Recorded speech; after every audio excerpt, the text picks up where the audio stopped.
በሐዋሳ የጣለው ከባድ ዝናብ በረዶና ኃይለኛ ንፋስ በሰው ሕይወትና ንብረት ላይ ጉዳት ያደረሰ ሲሆን አስቸኳይ የተባለ የጥንቃቄ መልእክት በዚህ ሰዓት ለሐዋሳ ከተማ ነዋሪዎች ተላልፏል።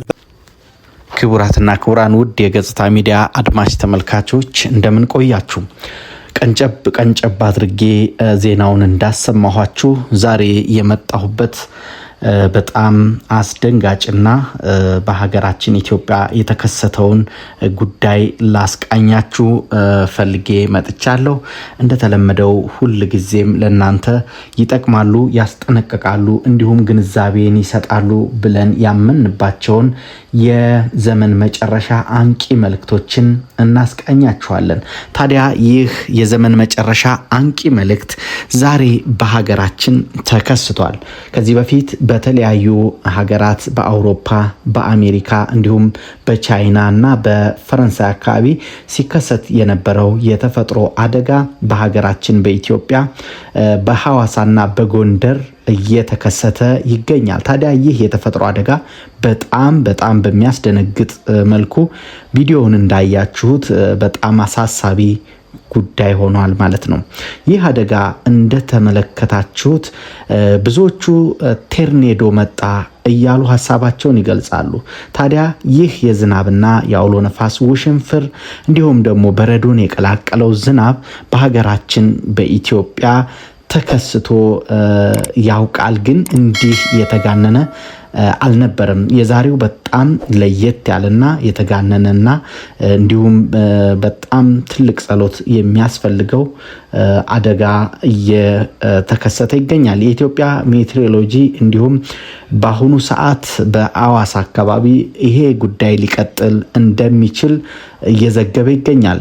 በውጭው ዓለም በተለይም በአሜሪካ በተደጋጋሚ የታየው ክስተት ይህ ነበር። ታዲያ ይህ በቪዲዮ የምትመለከቱት አደጋ በሐዋሳ በርካታ መሰረተ ልማቶችን አውድሟል።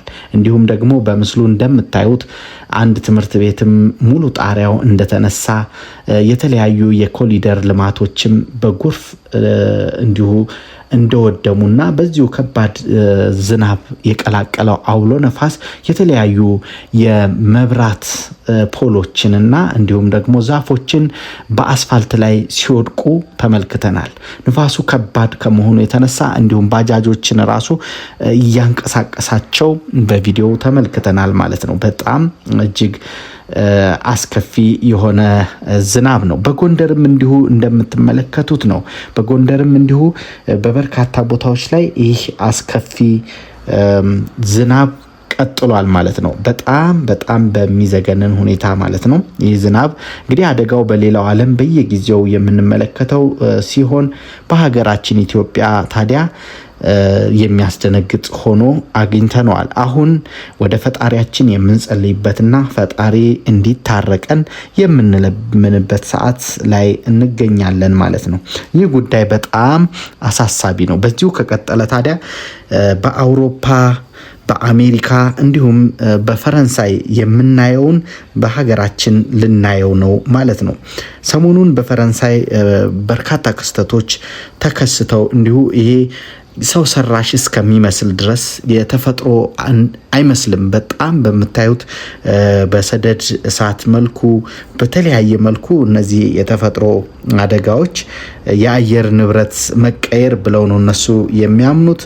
እኛ ደግሞ እንግዲህ የፈጣሪ ቁጣ እንዳይሆንብን በዚሁ በአየር ንብረት በሚለው ቢያዝልን ብለን እንግዲህ ፈጣሪያችንን እንለምናለን ማለት ነው። ሁላችን እንግዲህ ወደ ፈጣሪያችን ጸሎት ብናደርግ ጥሩ ነው እላለሁ።